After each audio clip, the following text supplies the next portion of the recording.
राज्य मोहन सरकार आरंभ होगा दिन निर्वाचन समय देथिबा विभिन्न प्रतिश्रुति पूरण पर उद्यम आरंभ करिसेंती। मुख्यमंत्री प्रथम दिन में 4टी प्रतिश्रुति उपर कैबिनेट मोहर मारिबा सह शीघ्र पूरण पर घोषणा करिसेंती। सही घोषणा भितर सबुठारु चर्चार रही सुभद्रा योजना।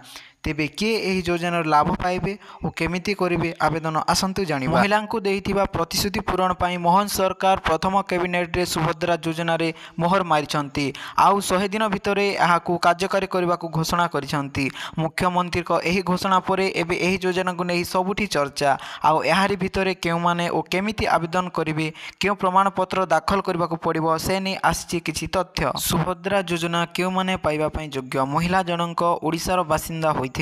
महिलांक बयस 23 रु 59 मध्य हेबा जरूरी। केवल विवाहित महिला माने एही योजनार अंतर्भुक्त हो पारिबे। गोटे परिवार जणे मात्र सुभद्रा योजनार लाभ पाई पारिबो।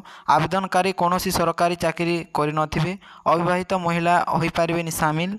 अंगनवाड़ी कर्मी होई पारिबे हिताधिकारी। योग्य हिताधिकारी होइतिले सरकारक पक्षरु दिया जायथिबा निर्धारित वेबसाइट रे आवेदन करबाकू पड़िबो। आवेदनकारी माने वेबसाइट को जाय निजर तथ्य पूरण करी आवेदन करि पारिबे। सुभद्रा योजना पई दरकार पड़िबो ए सब डॉक्यूमेंट गुडी कहला आधार कार्ड, बैंक अकाउंट तथ्य, ठिकाना प्रमाण पत्र, मोबाइल नंबर, पासपोर्ट फोटो, आय प्रमाण पत्र, रेशन कार्ड। सुभद्रा योजनार हिताधिकारी यही सब योग्यता आवश्यक बोली आलोचना हेउची, किंतु सरकारक पक्षरु एपर्यंत विधिबद्ध भाव नोटिफिकेशन आसी नाही। खूब शीघ्र नोटिफिकेशन आसीबो और ऑनलाइन रे आवेदन आरंभ हेबो बोली कहा जाउची। अन्यपटे गतकाली उपमुख्यमंत्री तथा महिला शिशु विकास मंत्री प्रभाती परिड़ा विभागीय बैठक नेबा बेले सुभद्रा योजना को नहीं मध्य आलोचना करिसेंती एवं सुभद्रा योजना पई स्वतंत्र मार्गदर्शिका प्रस्तुत करी 100 दिन भितर कार्य करबाकू निर्देश दैछंती।